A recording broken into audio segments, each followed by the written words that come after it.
Hola, buenas. Nos hallamos en la UDIMA, la universidad cercana. Vamos a hablar de la asignatura de Análisis, Descripción y Valoración de Puestos de Trabajo correspondiente al Máster Universitario en Dirección y Gestión de Recursos Humanos. Mi nombre es Ángel Fernández Muñoz, profesor de la UDIMA. El ADPT es un procedimiento sistemático. Eso significa que no es un acto puntual, sino que consta de una serie de etapas que se suceden.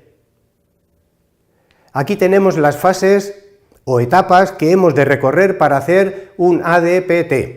En las páginas siguientes vamos a analizar cada una de estas etapas. Primera fase: planificar el proyecto. Es necesario hacerlo como cualquier trabajo importante. En esta planificación hay tres aspectos primordiales a considerar. En primer lugar, los objetivos. Los objetivos son lo más importante de un proyecto. Son muchos los objetivos que podemos lograr, pero tenemos que seleccionar los más importantes o los más urgentes en función de las necesidades y posibilidad de la organización destinataria.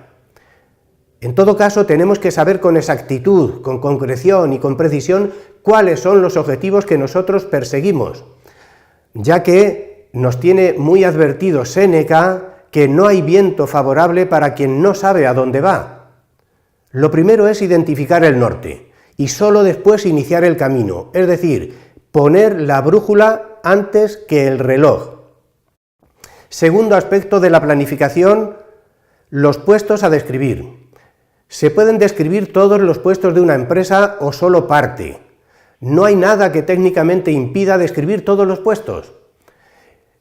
Es cierto también que es usual describir los puestos denominados de convenio, excluyendo a los demás, pero describir todos los puestos o solo una parte es una decisión que va a orientar nuestros pasos siguientes. Por eso hemos de tener claro qué puestos vamos a valorar. Y el tercer aspecto, que con frecuencia se olvida, es la comunicación. El ADPT no va a pasar desapercibido en una organización. Muchas de ellas no lo han hecho nunca, por lo tanto va a llamar la atención y el secretismo es inviable, además de pernicioso. Este proyecto supone, por otra parte, un cambio en la organización y suele generar inquietud, zozobra, suscitar oposición. Por eso hemos de lanzar una campaña de comunicación buscando una amplia participación de la plantilla. No es este un asunto baladí, sino decisivo para que llegue a buen puerto. Segunda fase: determinar los actores y el papel de cada uno, porque el ADPT es una película coral en la que intervienen los ocupantes de los puestos. Cada uno aportará la información sobre el suyo. Nadie conoce mejor su puesto que él mismo. El Departamento de Recursos Humanos o de Organización, que lo hace en representación de la empresa y se responsabiliza del proyecto. Tercer colectivo: los analistas, se encargarán de recopilar toda la información sobre los puestos. Los supervisores, que revisarán las descripciones de los puestos que están bajo su responsabilidad. Los consultores externos, cuya contratación es habitual pero no necesaria. Ellos aportan la experticia, es decir, los conocimientos y la experiencia. La comisión de ADPT, que se crea al efecto, compuesta por entre 5 y 9 miembros, representantes de los diferentes grupos profesionales. En ella no pueden faltar los analistas. Esta comisión suele elaborar el cuestionario o el guión de la entrevista, lo recoge, lo analiza y al final redacta las monografías. El comité de empresa no suele intervenir en el ADPT, pero no hay inconveniente en que lo haga. Su participación puede ser piedra angular para el éxito del plan, evitando así que se oponga al proyecto. Tercera fase: seleccionar los métodos. Como veis en pantalla, son muchos y por eso haremos un vídeo dedicado exclusivamente a ellos. Cuarta fase: elaborar el presupuesto.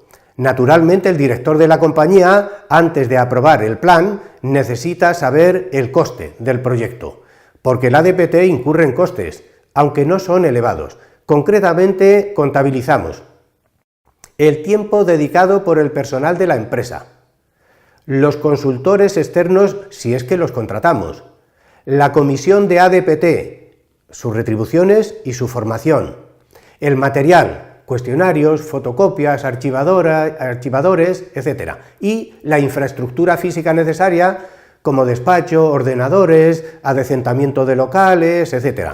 Si prescindimos de los consultores externos, el coste es verdaderamente reducido. Quinta fase: diseñar el cuestionario. Existen muchos tipos, desde el más breve de una página hasta el más detallado y analítico. Al final de la unidad 1 del temario, en la sección Modelaje de documentos, hay numerosos ejemplos, al igual que en los supuestos prácticos de la asignatura.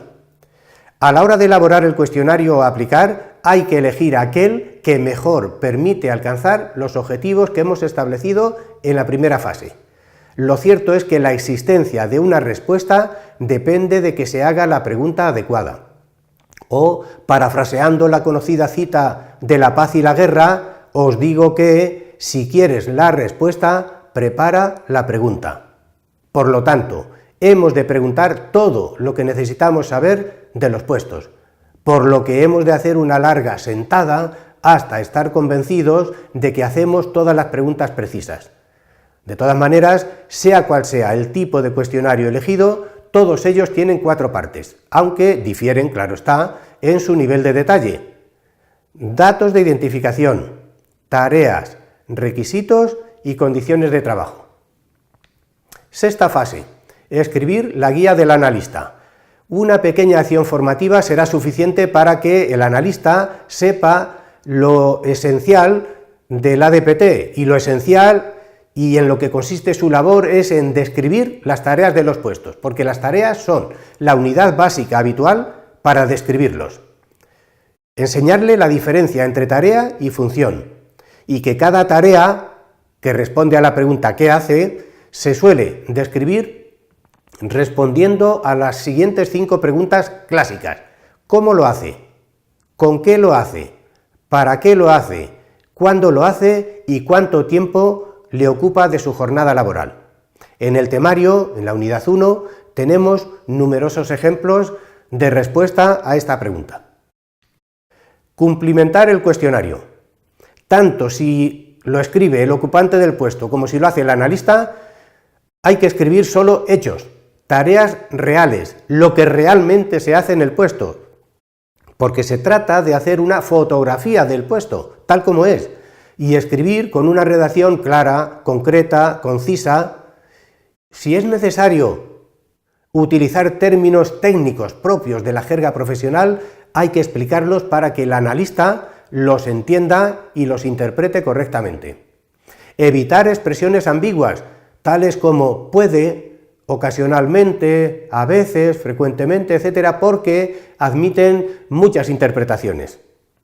Y omitir cualquier impresión, opinión o valoración sobre el puesto, porque esas opiniones son subjetivas. Presentar por escrito los resultados. De cada cuestionario o entrevista se extrae un documento llamado monografía del puesto. La redacta la comisión de ADPT, primero de manera provisional, se la entrega o envía al supervisor por si observa algún error o malentendido, y en caso afirmativo los indicará al analista, el cual hará las averiguaciones necesarias hasta dilucidar la verdad. Novena frase: escribir la descripción final. Hechas las correcciones, si es que han sido necesarias, el analista redacta la monografía definitiva de cada puesto. Y con esas monografías elabora otros documentos, como el manual de empresa, manual de funciones por departamento, profesiogramas y perfiles de los puestos. La 10ª fase es hacer las revisiones. Se considera que una descripción de puestos puede ser útil hasta 5 años si la empresa no sufre cambios estructurales profundos. Pero también es verdad que los puestos pueden sufrir modificaciones. Lo cierto es que si la DPT no está actualizada, no es útil. Por lo tanto, hemos de arbitrar algún procedimiento o sistema para mantenerla actualizada. Y tenemos 2. hacerla anualmente, al final de año, o puntualmente cuando cambian sustantivamente las tareas de un puesto. Conclusión: seguir las fases del itinerario es imprescindible para llegar al puerto de destino. Muchas gracias por su atención y buena suerte.